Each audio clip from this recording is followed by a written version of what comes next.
राव साहब का हमारी पूरी टीम की तरफ से बहुत बहुत शुक्रिया अदा करना चाहता हूं कि उन्होंने हमारे साथ टाइम निकाल के मुलाकात की और इतना प्यार और सम्मान हम लोगों को दिया। I am all of us are very very very grateful to him. हमने अपनी पूरी बात उनके सामने रखी और जैसा भी उन्होंने कहा कि दिल्ली के लोगों को न्याय दिलाने के लिए वो उनकी पार्टी और उनकी पूरी सरकार दिल्ली के लोगों के साथ है। ये बात केवल दिल्ली की नहीं है, ये बात देश के जनतंत्र को बचाने की है। जो अध्यादेश पारित किया गया है वो देश के जनतंत्र के खिलाफ है, संविधान के खिलाफ है। सो उनके सपोर्ट से हमें बहुत ताकत मिली है और हम इस सपोर्ट के लिए मैं पूरे दिल्ली के लोगों की तरफ से उनका तहे दिल से शुक्रिया अदा करना चाहता हूँ। हमारी सरकार दिल्ली में पहली बार जब 2015 में बनी थी, फरवरी 2015 में दिल्ली में हमारी सरकार बनी थी। फरवरी 2015 में सरकार बनी और 23 मई को मात्र 3 महीने के बाद मोदी सरकार ने एक नोटिफिकेशन लाके हमारी सारी पावर छीन ली 3 महीने में। तो अब ब्यूरोक्रेसी के ऊपर हमारे से पहले शीला दीक्षित जी की सरकार थी। शीला दीक्षित जी का पूरा कंट्रोल था ब्यूरोक्रेसी के ऊपर, transfer, posting, disciplinary action, creation of new posts. So जितने सर्विस रिलेटेड मैटर्स हैं शीला दीक्षित जी का पूरा कंट्रोल था। हमारी सरकार आने के बाद 23 मई 2015 को उन्होंने नोटिफिकेशन ला के ये सारी पावर छीन ली। तो as a chief minister of Delhi I can not even transfer post, education secretary, health secretary, deputy secretary, मैं कुछ नहीं कर सकता।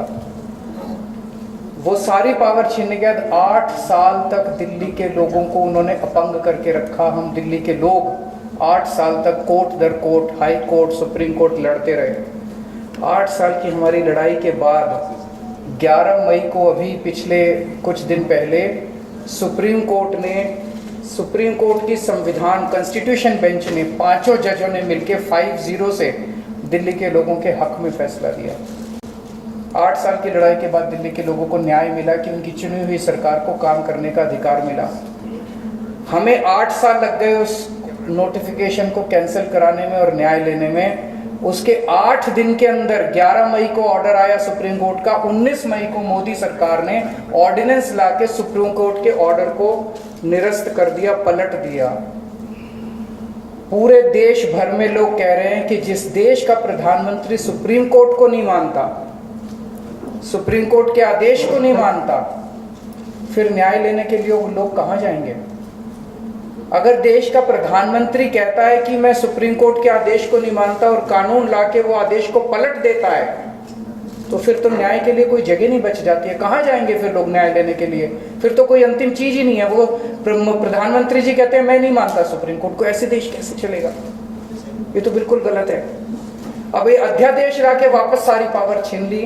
तो एक तरह से, जैसे अभी राव साहब ने बिल्कुल सही बोला, ये अध्यादेश दिल्ली के लोगों का अपमान है, घोर अपमान है। एक तरह से प्रधानमंत्री जी ये कह रहे हैं कि तुम जो मर्जी सरकार चुनो, मैं उसको काम नहीं करने दूंगा। तो दिल्ली के लोगों को चैलेंज कर रहे हैं प्रधानमंत्री मोदी जी कि तुम जो मर्जी सरकार चुनोगे, मैं काम नहीं करने दूंगा। और ये बात केवल दिल्ली के लोगों की नहीं है, पूरे देश में हम लोग देख रहे हैं कि अगर किसी राज्य के अंदर लोग नॉन बीजेपी गवर्नमेंट बना देते हैं तो उसको काम नहीं करने देते। या तो 3 तरीके अपनाते हैं, या तो वहां पे एमएलए खरीद लेते हैं दूसरी पार्टी के, सरकार गिरा देते हैं। कितना हमने देखा, कितनी जगह पे देखा, एमएलए खरीद के सरकार गिरा देते हैं। या एमएलए तोड़ लेते हैं, ईडी भेज के, सीबीआई भेज के, डरा के एमएलए तोड़ लेते हैं, सरकार गिरा देते हैं। या फिर ऑर्डिनेंस ले आते हैं गवर्नर के जरिए, गवर्नर का गलत इस्तेमाल करके सरकार को तंग करते हैं। जैसे आप लोगों के गवर्नर आपके बिल नहीं पास होने देते, काम नहीं करने देते उन लोगों को। तो इस तरह से मैसेज ये है कि अगर कोई भी राज्य के लोग नॉन बीजेपी सरकार बनाएंगे तो हम उसको काम नहीं करने देंगे, सरकार तोड़ देंगे। ऐसे देश नहीं चल सकता। ये तो बहुत खतरनाक स्थिति है पूरे देश के सामने। मैं जो पूरे देश भर में घूम रहा हूँ समर्थन मांगते हुए, मैं केवल अपने लिए समर्थन नहीं मांग रहा, मैं देश के संविधान के लिए और देश के जनतंत्र के लिए समर्थन मांग रहा हूँ। हमारे जो स्वतंत्रता सेनानियों ने लड़ाई लड़ी थी, वो ऐसे भारत के लिए लड़ाई थोड़ी लड़ी थी कि एक पार्टी आएगी सेंटर के अंदर, वो पार्टी बस एक ही पार्टी का पूरे देश के अंदर राज होगा। जिस तरह से आज इन्होंने माहौल बनाया हुआ है, फिर तो एक प्रधानमंत्री और 31 गवर्नर बस वो चला लें इस देश को, फिर मुख्यमंत्री बनाने की क्या जरूरत है, फिर चुनाव लड़ने की करने की क्या जरूरत है, फिर तो ये तानाशाही होगी। इस तानाशाही के खिलाफ हम लोग लड़ रहे हैं। राज्यसभा के अंदर जब ये बिल आएगा, राज्यसभा के अंदर बीजेपी के पास मेजॉरिटी नहीं है। बीजेपी के out of 238 MPs, BJP has only 93 MPs. BJP के पास मेजॉरिटी नहीं है। मैं फिर से शुक्रिया अदा करता हूं राव साहब का। अगर हम सब लोग नॉन बीजेपी पार्टीज इकट्ठे हो गए तो इस बिल को हम राज्यसभा के अंदर गिरा सकते हैं। और अगर ये बिल गिर जाता है तो पूरे देश के लोगों को विश्वास हो जाएगा कि 2024 के अंदर मोदी सरकार वापस नहीं आ रही है। ये इसका सेमीफाइनल होगा 2024 का।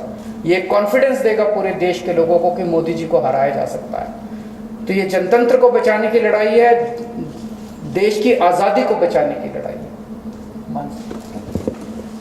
बहुत बहुत